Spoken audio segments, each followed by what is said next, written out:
Sesiapa yang dapat merasa buah amalnya di dunia, maka itulah tanda kelak amalannya diterima Allah. Maknanya, amal kita atas dunia ni ada buahnya. Dan daripada sepohong pokok yang kita tanam dengan susah payah, bahagian rasa hasilnya ialah buahnya. Bismillahirrahmanirrahim. Assalamualaikum warahmatullahi wabarakatuh. Alhamdulillah. Wassalatu wassalam ala rasulillah wa ala alihi wa sahbihi wa man walah. Ashabul fadilah, Tuan Imam, Tuan Bilal kita, ahli jawatan kuasa masjid kita yang berkat ini, ibu bapa muslimin muslimat yang saya kasihi sekalian. Pertamanya syukur kehadirat Allah, panjang lagi umur kita ibu bapa sekalian, dapat kita menyambung pengajian kita malam ini, Mutiara Tasawuf Ibnu Athaillah As-Sakandari. Jadi kita dah masuk tajuknya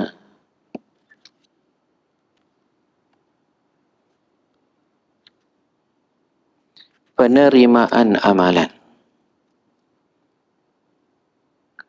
Penerimaan amalan. Ya. Ibnu Athaillah berkata. Apa kata Ibnu Athaillah tu? Man wajada samaratan amalihi ajilan fahuwa dalilun ala wujudil qabulil ajilan. Sesiapa yang dapat merasa buah amalnya di dunia, maka itulah tanda kelak amalannya diterima Allah. Maknanya, amal kita atas dunia ni ada buahnya.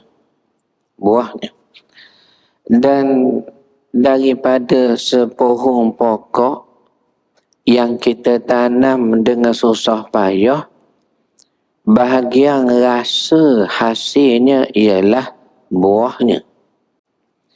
Jadi amal ni kata Ibnu Athaillah susah. Amal ni susah tuan-tuan. Kalau kita kata satu orang boleh mari masjid, adakah dia boleh mari sebab rumah dia dekatlah dengan masjid? Tidak. Maknanya, nak mari masjid ni dekat atau jauh, dia perlu satu benda kita panggil apa dia? Usaha. Atau bahasa Arabnya dia sebut mujahadah, bersungguh. Jadi bukan sebab dekat atau jauh, tapi sebab usaha yang bersungguh-sungguh. Jadi usaha ni payah. Atau kita kata lelah, lengahnya. Nak bangun tengah malam contohnya bukan mudah tuan-tuan. Nak semayang 2 rakaat, bangun tengah malam. Malam pula dengan gelap. Kalau dulu tandas pula jenis di luar rumah, takut ke hatu lagi. Malam Jumaat keliwung pula. Oh, payahnya nak semayang 2 rakaat. Ni kita panggil susah. Buah dari susah itu, ni yang kita nak belajar ni. Setiap amal itu ada buahnya. Jadi kata Ibnu Athaillah, saya baca tu. Siapa yang dapat merasa buah amalnya. Di mana? Dunia. Inilah. Dunia ni memang tempat beramal. Maka hasil awak rasa buah amal tadi sebagai tanda amal awak diterima di akhirat nanti.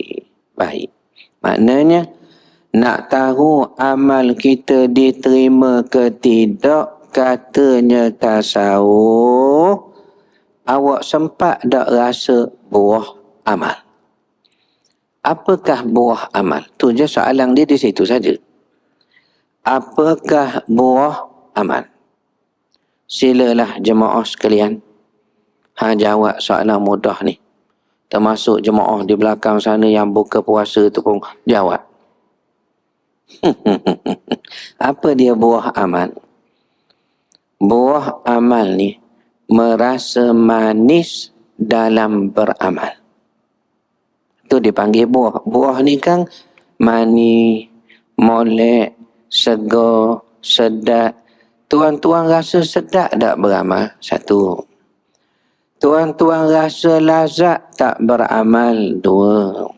Tuan-tuan rasa manis tak beramal? Tiga. Tuan-tuan rasa segar tak, suka tak, gembira ke tidak beramal ni? Jadi kalau ada betul lah, itulah tanda amal itu diterima.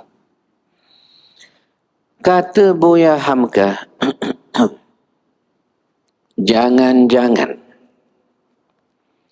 Jangan-jangan amal yang kamu buat itu hanyalah adat.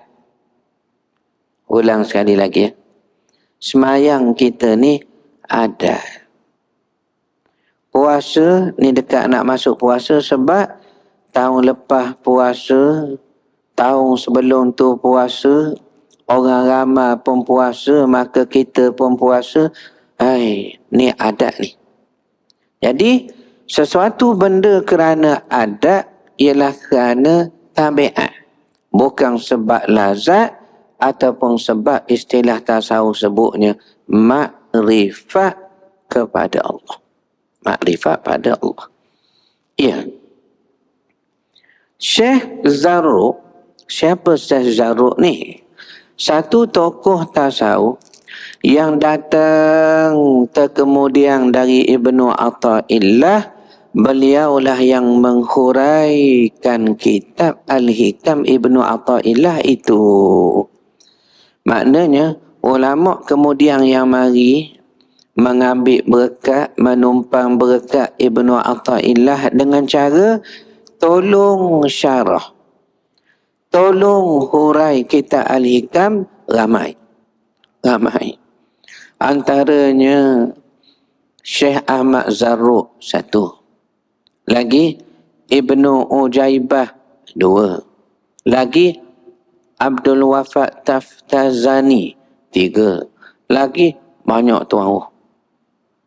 Kalau yang baru-baru ni Said Ramadan Al-Buti rahimahullah, yang meninggal ketika mengajar tafsir, meletup bom di bawah meja dia mengajar tu. Sebab tu mengajar ni tak payah meja lah. Saya selalu sebut sokmo kepada masjid surah, kalau time saya ni tuan, tak usah duduk atas meja gini lah. Saya nak duduk macam dengan tuan begini, suka duduk bersela begini. Sebenarnya.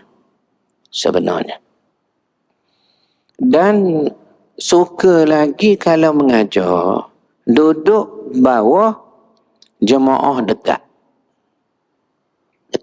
Tu sepatutnya begitu. Sepatutnya ibu bapa sekalian yang belakang sana tu, dia kena dekat.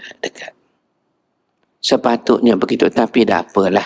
Dah tempat kita ni memang begini. Kerana PKP masih ada lagi di sini. Tak ada apalah. Maksud saya, patutnya dekat. Kalau boleh dekat macam mana tu, duduk atas riba boleh? Boleh. Macam Wazata Zin dengan patungnya Cot tu. Kan dulu kecil-kecil tuan tengok dalam TV tu. Begitulah, biar duduk dekat. Jadi Ahmad Zarruq kata apa tu? Beliau telah menghuraikan matan ini, menerusi syarahnya dengan berkata, buah atau hasil amalan ialah apa-apa yang memberi faedah pada agama dan dunia terhadap pelakunya. Maknanya dengan dia beramal tu, agamanya makin baik. Hidup di atas dunia, koho molek. Itu kita kata hasil buah amalnya. Jadi kalau ada orang beramal, tiba-tiba dia rasa dia lebih baik dari orang lain, Allah kesiangnya, rosaklah amalnya. Dia beramal, bukan tak beramal ni. Dia tasbih. Subhanallah, subhanallah, subhanallah. Pegang tasbih semua. Terutama bila mertua ada di rumah. Subhanallah, subhanallah, subhanallah. Semua. Dia tengok budak-budak lalu lalang main motor tu. Ngong main motor. Apa dia kata? Apa nak jadi budak-budak ni? Ahli neraka belaka ni. Astaghfirullahalazim. Bahaya. Jadi patutnya menambah baik pada agamanya dan menambah baik pada dunianya. Tanda-tanda seorang hamba Allah itu diterima amalnya ada 3 tanda. Mari kita tengok jemaah sekalian. 3 ni. 3 tanda satu amal kita tu Allah terima. Pertama, seorang hamba yang diterima amalnya itu dikurniakan kegembiraan. Tu yang kita tanya tadi tu. Awak semayang tu rasa suka tak? Kalau suka, inilah pertama, gembira. Dan dihilangkan takut. Rasa takut hilang. Takut ekonomi tak stabil. Dia kata tak apalah. Makan ala qada saja. Yang mustahak, hutang tak ada. Ni baru dalam perjalanan ni, saya bercakap dengan kawan saya dalam telefon. Dia kata yang penting hutang tak ada. Biarlah kita tak macam orang lain pun. Ya.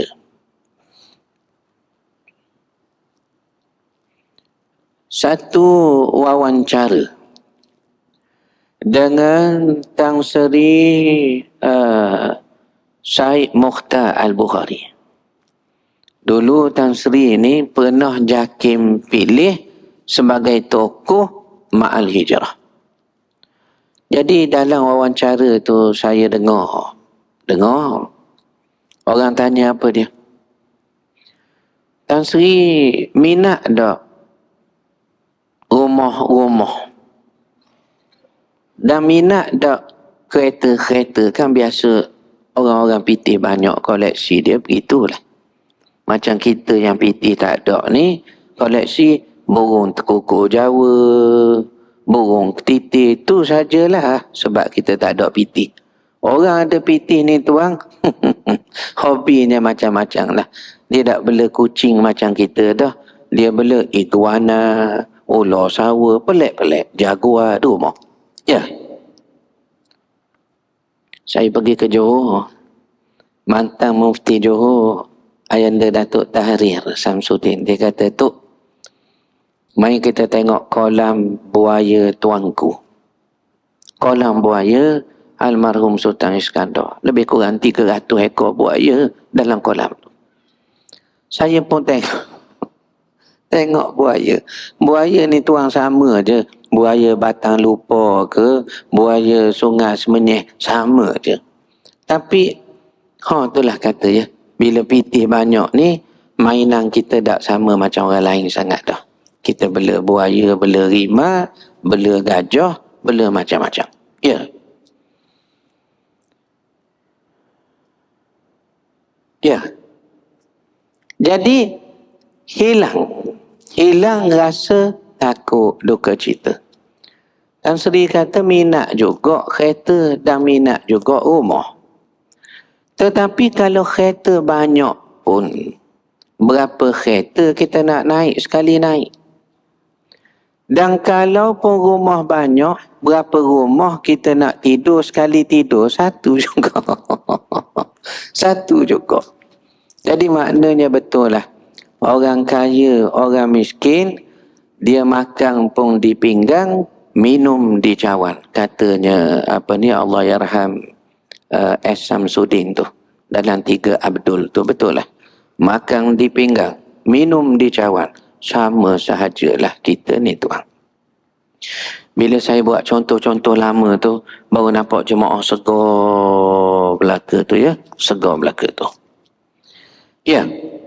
Jadi pertama seorang hamba yang diterima amalnya itu dikurniakan kegembiraan dengan dihilangkan ketakutan dan perasaan duka cita seperti yang telah Allah janjikan pada mereka. Maknanya orang beramal soleh, Allah janji rasa gembira, hilang rasa takut. Kat mana ayatnya kita baca tu?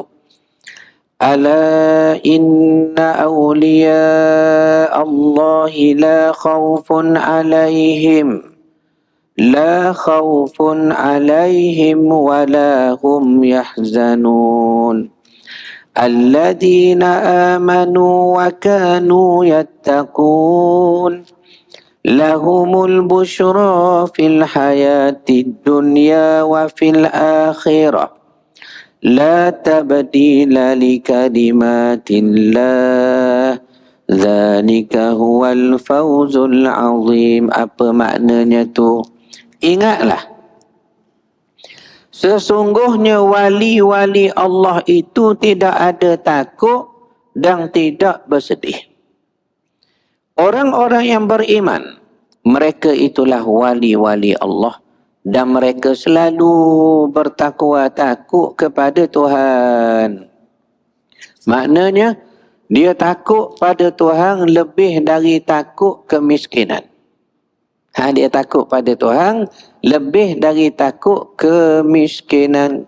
Maka dia kata, biarlah saya miskin, asal harta benda saya halal dan tidak haram, apatah lagi syubhah pun dia jaga, haram lagi lah.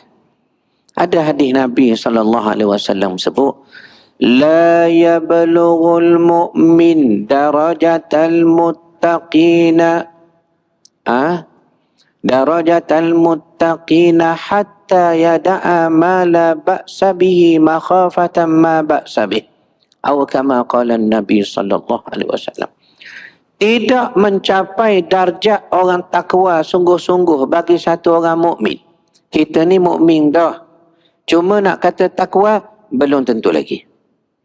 Tidak akan mencapai darjat takwa yang betul-betul takwa bagi seorang mukmin sehinggalah dia sanggup tinggal benda yang boleh kerana takut tak boleh. Tu dia. Benda tu boleh, dia takut tak boleh. Makna syubhah lah tu. Benda tak pasti, boleh ke tidak? Ke tak boleh ni. Dia balik di rumah, lepas mayang zuhur masjid, nampaklah buah binja jatuh 2 butir halaman rumah dia.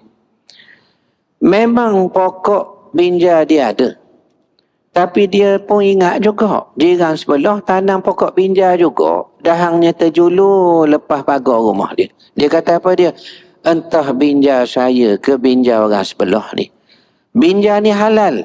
Halal. Tapi boleh bawa syubhah? Syubhah. Sebab tak tahu pokok siapa. Kalau dia sanggup tinggal, orang ni takwa ni. Walau dia boleh kata, pokok kita kot dalam pagar kita. Dan kita pun tanam. Tapi kerana dia tengok, Allah binja sebelah dah menjulur lebih dah daripada pagar rumah dia. Ni orang panggil dia takut syubhah. Orang begini, orang takwa.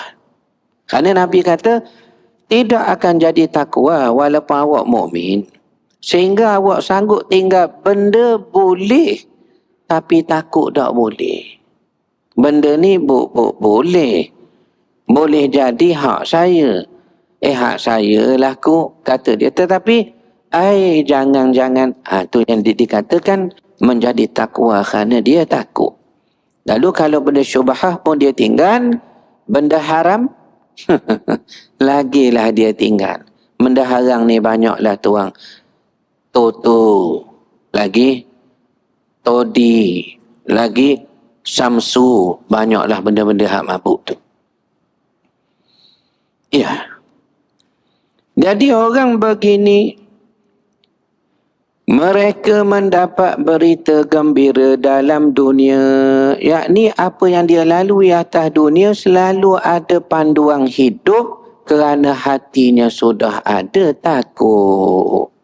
Sebab itu kata Sahlul Abdullah, ni tokoh tasawuf. Sahlul Abdullah Al-Tustari, ni tokoh tasawuf. Tokoh tasawuf ni tuang pernah rumahnya dirompok penyamung. Dia tidur tengah malam, tiba-tiba terkejut, perampok penyamung pecah masuk rumah dia. Lalu ikat tangan kakinya, lalu merompok harta bendanya.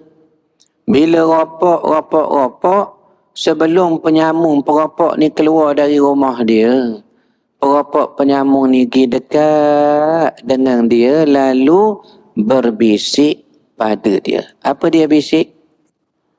Tuan, bersyukurlah pada Allah ya. Penyamungnya nasihat kepada tuan rumah pula dah. Awak bersyukur pada Allah ya. Maka Al-Tustari ni terkejut. Dia kata, kenapa awak nasihat saya suruh syukur? Kata perampok ni, saya masuk pecah rumah tuang ni, tuang sedih kan? Ya. Sekurang-kurangnya saya memecah masuk rumah tuan lalu merompok barang dagangan tuan. Cuba tuan fikir banyak tu yang saya suruh syukur ni. Kalau iblis memecah masuk hati tuan lalu merompok iman dan khauf tuan, apa tuan nak hidup di akhirat nanti? Sedangkan akhirat kekal daripada dunia. Allah. Level perampok zaman dulu macam guru tasawuf zaman sekarang je nasihat dia tu. Bila Tustari dengar, dia terkejut. Dan dia kata, betul sungguh perampok ni kata. Lalu apa dia jawab? Tuan, saya halalkan harta benda saya kepada tuan. Ni Tustari ni lah. Jadi layaklah kita dengar nasihat dia ni. Apa dia kata tu? Apa dia kata?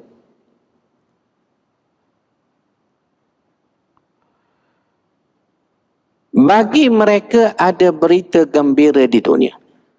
Kenapa? Kenapa orang beramal ni gembira atas dunia? Sebab bila mereka beramal, Allah campak panduan hidup pada mereka. Orang semayang ni tuang dia tak akan buat benda-benda yang tak betul. Kalau betul dia semayang.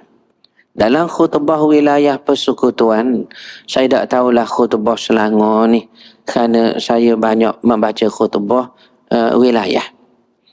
Jadi dalam khutbah wilayah, dia ada ujung khutbah kedua tu dia sebut, ya Allah jadikanlah kami dan keturunan kami orang yang suka solat dan bersolat berjemaah, lagi membayar zakat. Jadikanlah kami manusia jujur dan berintegriti, bencikan rasuah, pecah amanah. Jadi kalau orang semayang betul, dia tak pecah amanah. Dia tidak akan rasuah. Walaupun rasuah tu dia ambil dengan tujuan dia kata nak beri, nak buka mahat tapi nak beri. Tak ada. Awak dosa tipu lah. Awak beri ke tapi beri apa tu nak beri nampak awak rasa valid je apa yang awak buat. Pecah rasuah is pecah amanah, pecah rasuah, pecahan amanah. Dosa adalah dosa, tak akan berubah walau dimodify macam mana pun. Ingatlah tu. Jadi betul juga. Sewaktu orang berkuasa lalu dia dapat harta yang banyak dengan cara yang haram. Kemudian kuasanya habis, hartanya masih ada. Lalu dia pun mari semayang. Dia beri makan orang. Dia wakaf harta. Adakah hartanya jadi halal dah? Dia dapat cara haram waktu ada kuasa. Sekarang dia dah tak ada kuasa, hartanya masih ada. Adakah dengan sebab dia dah tak berkuasa, harta masih ada, dia pun semayang, dia pergi Mekah, dia harta tu jadi halal? ada. Oh. Ya Allah, saya kata cerita ni umum, bukan buat contoh siapa-siapa. Tak ada ni, tak ada. Kita cerita hukum. Siapa-siapa pun. Siapa-siapa pun. Ya Allah, ya Rahman. Takut tuan ya. Umar Al-Khattab, bila dia berjalan di Madinah, ada satu orang yang masuk batu. Masuk batu dalam periuk. Kerana nak beri anak menangis lapar tu, berasa tak lama dah tu bolehlah makan kot. Tidur dulu. Tidur dulu. Biar tidur. Walau dia masuk batu. Bila Umar tengok, Umar pun interview lah orang puang ni. Orang puang ni kata, semoga Allah memberatkan hisab Amirul Mukminin. Tengok tu. Orang fakir miskin ni, kerana terlalu fakir, dia berdoa apa dia? Mudah-mudahan khalifah Allah berat hisab dia. Kerana aku ni siapa lapar. Negara ni negara yang kaya. Takkan tak siapa satu nasi, satu gandum ke mulut aku. Tentu di tengah jalan dirompok orang, dipecah mana. Itu maksud dia. Katanya Imam Sya'rawi, kalau semua manusia menguruskan zakat dengan betul, tak ada orang miskin atas dunia. Zakat, tuan, orang Islam ni paling kaya. Dan Allah beri harta benda berupa khazanah bumi kepada bumi negara orang Islam. Mah kat mana? Kalau di Malaysia ni Rusila satulah. Di penjum-penjum di Pahang pun ada lombong benar mahnya. Mana banyak? Di Kelantan banyak. Kat mana? Negara orang Islam. Beliang kat mana? Negara orang Islam. Minyak kat mana? Negara orang Islam. Rupanya Allah buat tu sebagai cobaan saja. Cobaan. Nak tengok gelap mata ke tidak. Maka ramailah yang gelap.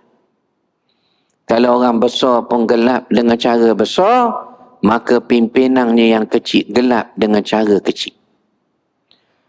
Kata Nabi SAW, al-mar'u ala dini khalilu. Satu-satu orang ni, dia bergantung macam mana acuan pemimpin dia, kawan dia, penunjuk ajar dia. Kalau pemimpinnya baik, baiklah orang di bawahnya. Zaman Khalifah Ma'mun, rakyat di bawah pemerintahan Ma'mun, biasa kalau berjumpa sama dia, dia bercakap apa dia? Kereta awak macam mana? Kalau terjemah zaman ni lah. Kalau dulu, kuda awak baka apa? Oh, baka Arab ni. Awak macam mana apa ni kuda awak? Baka sekian-sekian ni. Mereka bercakap tentang kenderaan sebab khalifah minat sangat kuda-kuda. Rakyat pun jadi begitu. Bila tiba zaman Mutawakkil, rakyatnya bila berjumpa bercakap apa dia? Rumah awak jenis apa? Corner lock ke? Studio ke? Apa? Flat ke? Dia bercakap hal rumah, hal tempat tinggal. Sebab khalifah minat sangat kumpul harta benda istana besar-besar. Tapi bila zaman Umar Abdul Aziz, khalifah Islam kelima, kita panggil kelima, Umar Abdul Aziz, rakyatnya bila berjumpa sama sendiri, mereka bercakap apa dia? Awak tahajud tak malam tadi? Allahu Akbar tuan. Sebab khalifah tahajud sokmo, puasa sokmo. Inilah. Jadi, acuan rakyat, siapa yang memimpinnya? Siapa memimpinnya? Ya. La ilaha illallah Muhammad Rasulullah SAW. Tu, ya. Kami berharap Datuk jadi Perdana Menteri. Mudah-mudahan, kata jemaah, ya. Doklah Tuhan buat ni, setiap orang ni ada kecenderungan dia. Di kalangan sahabat Nabi, tidak semua orang jenis pandai main pedang. Antara orang tak pandai main pedang tahu siapa? Abu Hurairah. Maka posisi Abu Hurairah, dia banyak tumpu pada akademik. Sebab tu hadis banyak an Abi Hurairah. Pasal Abu Hurairah banyak duduk dengan Nabi. Tapi orang yang sikit rawi hadis Khalid ibn al-Walid. Kerana Khalid ni banyak main pedang. Duduk di medan perang. Walaupun akhirnya dia mati atas katil. Menangis Khalid. Dia kata aku berperang banyak dah. Belakang tubuhku nak cari sejengkal yang tak ada parut tak akan jumpa. Melainkan parut berperang. Adakah aku akan mati atas katil saja? Orang perang ni, orang biasa medan perang, dia dengar je semboyang naik semangat lain. Tadi saya tengok satu video. Tawang atau satu bekas pemandu fighter jet. Umur hampir 90. Fighter jet. Dengan generasi baru yang bawa fighter jet. Lain tuan. Dia kata aku dengar nak cuba teknologi baru hari ni, naik semangat dia. Disiplin tu. Orang biasa medan perang ni tuan, dengar nak pergi ke Gaza, semangat dia. Dia kata biar kami mati di sana. Daripada mati di kampung kami, Semenyih, Kuala Berang, Juasih, biar mati di Gaza tu. Dia punya semangat lain. Jadi Khalid, dia kata apa dia? Adakah aku mati atas katil begini saja? Harapnya mereka itu. Jadi setiap sahabat ni ada position dia. Nabi letak mengikut kemampuan masing-masing. Sedangkan semua posisi itu adalah jihad. Selama mana lillahi ta'ala khana Allah. Kerana khana Allah. Ya. Itu surah Yunus. Syekh As-Sabuni. Siapa Syekh Sabuni? Syekh Muhammad Ali As-Sabuni. Ni ahli tafsir dunia. Ahli tafsir dunia. Meninggal dah tuan. Sempat saya khidmat kepada Syekh Sabuni ni. Dan sempat juga Syekh Sabuni ni mentahnikkan anak saya hak sulung tu. Sempat. Jadi Syekh Muhammad Ali As-Sabuni ni yang mengarang kitab tafsir terkenal Safwatut Tafasir tu. Dia kata apa dia tu? Ayat ni tafsirnya begini. Bagi mereka ada berita gembira atas dunia dan berita lebih gembira di akhirat. Iaitu atas dunia gembira macam mana? Malaikat menggembirakan mereka ketika mereka nazak nak mati. Saat paling getir kita ni nazak. Tiba-tiba malaikat mari sebab kita tak dengar dah kiri kanan cakap apa. Orang nazak ni tuang dia tak sedar dah kiri kanan. Anak cucu ramai berimpung.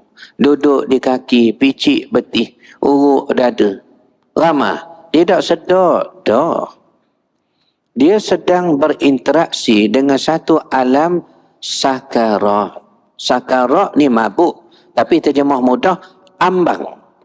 Ambang kematian. Antara hidup nak pergi ke mati. Tengah-tengah tu. Tengah tu. Itu dia panggil sakarat. Sakarat ni mabuk apa dia?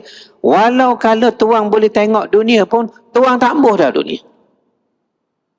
Walau tuang dapat tengok akhirat pun, tuang takut nasib macam mana di akhirat. Itu dia panggil sakarat. Mabuk. Tak boleh nak fikir dah.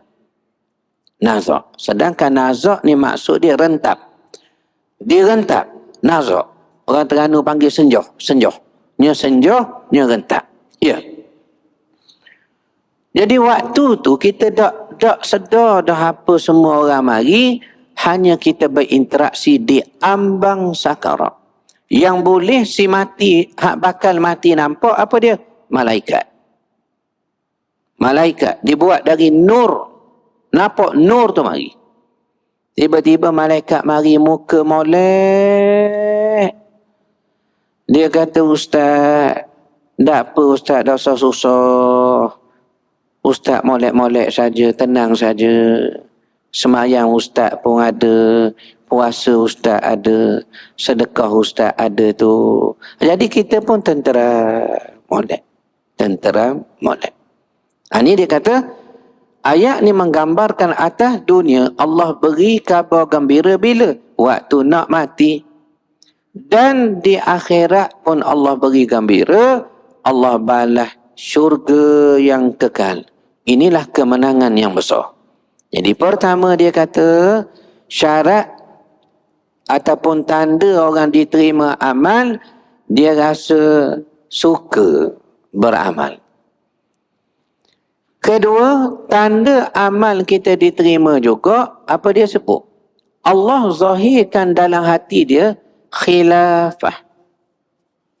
Khilafah. Makna dia berkuasa di atas dunia sesuai dengan Allah nak kepadanya. Ada ayat Quran menyebut gini ya. Wa'adallahu alladhina amanu minkum wa 'amilus salihati la yastakhlifannahum وعملوا الصالحات ليستخلفنهم في الأرض كما استخلف الذين من قبلهم وليمكنن لهم دينهم الذي ارتضى لهم وليبدلنهم من بعد خوفهم أمنا يعبدونني لا يشركون بي شيئا ومن كفر بعد ذلك فأولئك هم الفاسقون. Dan Allah telah berjanji kepada orang-orang yang beriman di antara kamu dan lagi mengerjakan amal-amal soleh, kalau beriman saja tapi tak beramal tak jadi juga, yakni orang beriman dan beramal soleh di antara kamu, bahawa Allah berjanji dia sungguh-sungguh akan menjadikan mereka yang beriman dan beramal soleh tadi berkuasa di bumi, sebagaimana Allah telah menjadikan orang-orang yang sebelum mereka berkuasa juga. Dan sungguhnya Allah akan meneguhkan bagi mereka agama Islam, iaitulah agama yang Allah redha untuk mereka. Dan Allah benar-benar akan menukar keadaan mereka sesudah mereka takut menjadi aman sentosa. Mereka tetap menyembah Allah dengan tiada mempersekutukan sesuatu pun pada Allah. Dan barang siapa yang tetap kafir sesudah janji itu, maka mereka itulah orang-orang yang fasik. Surah An-Nur ayat 55. Itu dia. Ketiga tanda orang diterima amal ialah dia beramal dengan ikhlas. Ikhlas ni kita dengan Tuhan dia tahu. Imam Ghazali kata ikhlas ni kita dengan Tuhan dia tahu. Malaikat pun tak tahu. Tuan-tuan, malaikat tak tahu kita ikhlas ke tidak. Malaikat kerja dia tulis. Dia mengajar kuliah maghrib. Tiba-tiba sampai di akhirat, amal dia mengajar tadi jadi debu. Quran sebut kan, haba'an mansura, jadi debu berterbangan. Sebab dia dah ikhlas. Dia dah ikhlas. Hadis riwayat Imam Muslim ada cerita orang dah ikhlas. Di akhirat nanti, Allah panggil kita nak beri pahala. Antaranya, pahala baca Quran. Ustaz Rashidi, mari. Ini pahala Ustaz surah Baqarah. Kita pun ambil. Tunggu dulu Ustaz. Ini pula pahala surah Ali Imran. Tunggu sekejap Ustaz. Ini pula pahala surahnya Al-Anfal, Al-Ma'idah. Kita terperanjat. Kenapa pula selepas Ali Imran terus melompat Al-Maidah tu? Kan surah, kan dianya mesti An-Nisa dulu, baru Maidah, lepas Ali Imran. Kita pun tanya Tuhan, surah An-Nisa mana pahalanya Tuhan? Tuhan jawab, memang Ustaz ada baca dulu. Tapi cuba Ustaz tengok balik Ustaz baca ke mana, kita pun ditunjuk balik apa yang kita buat. Kita tengok, kita baca surah Nisa, nampak? Baca ke mana? Baca Quran, letih dah. Letih. Tiba-tiba masuk surah Nisa, lalu jemaah kita. Bila lalu jemaah, kita pun buat-buat suara sedap. Buat-buat berlagu. Kerana supaya orang dengar. Bukan kerana Allah. Maka Tuhan kata, cuba Ustaz cari jemaah Ustaz, Ustaz mengaji kerana dia tu, minta dengan dia pahala kalau ada. Ini katanya, selama mana kita ikhlas, menjadi baik amal kita. Allah takutnya. Jadi ikhlas, malaikat pun tak tahu. Walaupun dia catat dalam catatan kebajikan, tiba-tiba jadi debu sia-sia sebab dah ikhlas. Maknanya ikhlas ni kita dengan Tuhan saja tahu. Takutlah tu. Ya. Habis dah tu, kita terperhabis sikit tu. Kita perhabis Tuhan ya. Kita perhabislah. Tak rajin lagi saya ambil masa walaupun dah habis masa ni. Ni langgar petua betul saya ni, tetapi tak apa ya. Ketiga, seterusnya seorang hamba yang beramal dengan penuh keikhlasan itu akan mendapat kurniaan penghidupan yang baik dengan naungan keredaan dan sifat qanaah. Apa dia qanaah? Merasa cukup. Apa yang Tuhan beri cukup dah. Sebab kita nak hidup betul-betul di akhirat. Ada kemuliaan Allah beri pada orang beramal dengan ikhlas, dicampur dalam hatinya, rasa cukup ya. Ayat Quran ada sebut. Man amila salihan min zakarin aw untha wa huwa mu'min. Sesiapa beramal soleh, baik lelaki atau perempuan, sedangkan dia beriman. Mana kalau dia buat baik, tapi dia bukan orang Islam, bukan beriman, sia-sia. Setengah ahli tafsir kata, kebaikan orang kafir buat itu, Allah sudah balas atas dunia lagi. Dia dapat harta, dia dapat sihat. Ya. Falanuhyiyannahu hayatan tayyibah wa lanajziyannahum ajrahum bi ahsani ma kanu ya'malun. Nescaya kami hidupkan dia dengan hidup yang baik atas dunia, kami balas dia dengan pahala yang besar, yakni syurga di akhirat nanti, lebih besar dari apa yang mereka buat, kami balas lebih. Maka dia tutup dengan pandangan tafsir Imam As-Sabuni dan Al-Hasan. Al-Hasan dan As-Sabuni ketika tafsirkan ayat ini, dia kata, ayat ni nak kata nikmat yang Allah kurnia pada hamba itu lebih besar lagi di akhirat. Walaupun dia buat baik atas dunia, Allah balas lebih besar daripada apa yang dia buat. Dan tiadalah baik kehidupan seseorang kecuali di syurga. Kerana di syurga, hidup tanpa mati, kaya tanpa miskin, sehat tanpa sakit, bahagia tanpa derita. Begitu besar nikmat penerimaan amalan dari Allah. Dan semestinya keikhlasan itu adalah jambatan yang menghubungkan amalan seorang hamba dengan Tuhannya, sedang akhirat jualah tujuan abadi kita. Amin ya rabbal alamin. Walhamdulillah rabbil alamin. Habis dah kuliah kita Tuhan, panjang umur kita, sambung lagi insya-Allah. Wa sallallahu ala sayyidina wa habibina al-Mustafa wal Mustafa. Walhamdulillah rabbil alamin.